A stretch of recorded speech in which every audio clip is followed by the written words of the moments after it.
নমস্কার বন্ধুরা, মুনিয়া রন্ধনশৈলী চ্যানেলে আপনাদের সবাইকে স্বাগত। আশা করি আপনারা সবাই খুব ভালো আছেন। যারা কুঁদরি খেতে একদমই পছন্দ করেন না, আজকের রেসিপিটা স্পেশালি তাদের জন্য। বন্ধুরা, আজকে শেয়ার করছি গরম ভাতের সঙ্গে জমে যাওয়ার মতো খুবই সাধারণ কিন্তু দুর্দান্ত স্বাদের কুঁদরির তরকারি, আর সেটা তৈরি হয়ে যাবে মাত্র 10 মিনিটে। অনেকেই মনে করেন কুঁদরি হলো ভীষণ বোরিং একটা সবজি, তবে আমি যেভাবে আজকে তৈরি করেছি, যদি আপনারাও ঠিক সেভাবেই তৈরি করেন তাহলে ডাল ভাত হোক অথবা রুটি, এর সঙ্গে কিন্তু আর কিছুই লাগবে না। আর এটা একবার খেলে আপনাদের ধারণা কুঁদরির সম্পর্কে কিন্তু সম্পূর্ণ বদলে যাবে। বন্ধুরা, কুঁদরির এই তরকারিটা তৈরি করার জন্য মাত্র হাতে গোনা কয়েকটা উপকরণের প্রয়োজন হয়, আর যেগুলো রোজকার তরকারিতেই আমরা ব্যবহার করে থাকি। চলুন তাহলে এবার দেখে নিই কি করে তৈরি করতে হয় সহজ এবং সুস্বাদু এই কুঁদরির তরকারি। এখানে 500 গ্রাম কুঁদরি নিয়েছি, একটা কুঁদরিকে 4 টুকরো করে নিয়েছি। এর সাথে নিয়েছি দুটো ছোট আলু। আলুগুলোকে লম্বা লম্বা টুকরোতে কেটে নিয়েছি।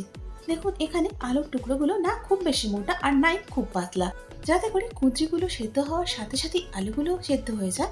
সেই জন্য কিন্তু আলুগুলোকে আমি একই রকম ভাবে কেটে নিয়েছি। চলুন এবার রান্নাটা শুরু করি।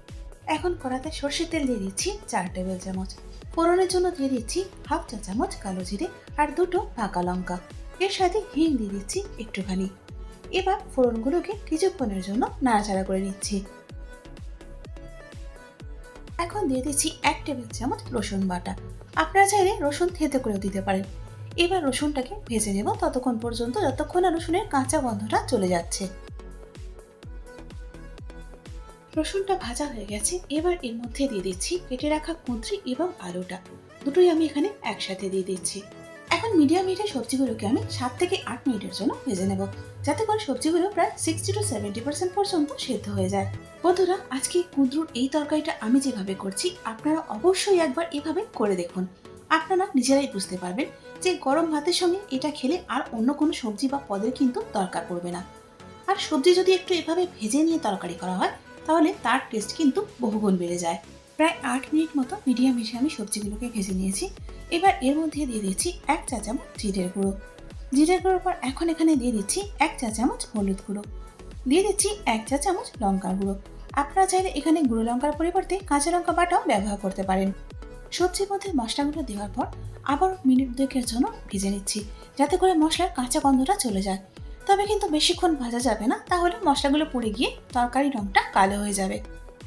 2 মিনিট পর এখন জল দিয়ে দিচ্ছি 1 কাপ, যাতে করে সবজিটা পুরোপুরিভাবে সেদ্ধ হয়ে যায়। জলটা দেওয়ার পর সবজিগুলো আবারও একবার নাড়াচাড়া করে নিচ্ছি। এবার নুনটা দিয়ে দিচ্ছি পরিমাণ মতো।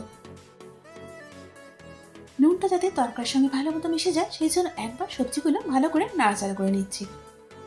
এখন গ্যাসের ফ্লেমটাকে লোতে রেখে চাপা দিয়ে দিচ্ছি, যাতে করে সবজিগুলো সেদ্ধ হয়ে যায়। তবে সবজিগুলো সেদ্ধ হতে কিন্তু বেশিক্ষণ সময় লাগবে না, 4 থেকে 5 মিনিটের মধ্যে সেদ্ধ হয়ে যাবে। কারণ সবজিগুলো আমরা আগেই ভালো মতো ভেজে নিয়েছি, সেই জন্য এখন সময়টা কিন্তু খুবই কম লাগবে। মিনিট 4 পর এখন ঢাকাটা খুলে দিয়ে সবজিগুলো একবার নেড়ে দিচ্ছি। চলুন এবার দেখি সবজিগুলো সেদ্ধ হলো কিনা। দেখুন, এখানে সবজিগুলো কিন্তু পুরোপুরিভাবে সেদ্ধ হয়ে গেছে। এখন তরকারির মধ্যে দিয়ে দিচ্ছি 1.5 টেবিল চামচ সর্ষে বাটা। এবার এখানে দিয়ে দিচ্ছি 1 টেবিল চামচ সর্ষের তেল। Now time to mix with mix. বন্ধুরা, তরকারিটা একটু আমি শুকনো শুকনোই করছি। আপনারা চাইলে মাখা মাখাও করতে পারেন, তবে তাতে টেস্টের যে খুব বেশি একটা হেরফের হবে তেমনটা নয়। আপনাদের যেটা পছন্দ সেটাই করে নিতে পারেন। সর্ষে বাটা এবং সর্ষের তেলটা দেওয়ার পর কিন্তু আর বেশিক্ষণ রান্না করব না, এই মিনিট খানেক মতো রান্না করে নেব। বন্ধুরা, এখন গ্যাসের ফ্লেমটাকে আমি অফ করে দিয়েছি। আর এই তরকারিটা কিন্তু ভীষণই মুখরোচক হয়, ঝাল ঝাল আর চটপটা। চলুন তাহলে এই মুখরোচক তরকারিটা ঝটপট পরিবেশন করে ফেলি।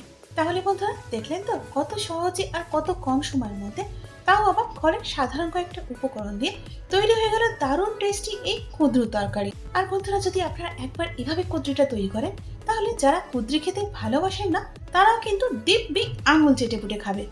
এটা খেতে এতটাই সুস্বাদু। তাহলে বন্ধুরা, আজই তৈরি করুন কুঁদরির এই মুখরোচক তরকারি, আর কেমন লাগলো আমাকে কমেন্টসে জানান।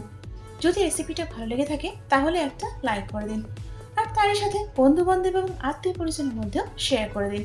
আর এইরকমই নিত্য নতুন এবং সহজ ও ঘরোয়া রান্নার রেসিপির জন্য আমার চ্যানেলটাকে সাবস্ক্রাইব করে আমার পাশে থাকুন। তার সাথে বেল আইকনটা প্রেস করে দিন, যাতে করে আমার পরবর্তী ভিডিওর আপডেটটা সবার আগে আপনি পেয়ে যান। এতক্ষণ আমার সঙ্গে থাকার জন্য অনেক ধন্যবাদ।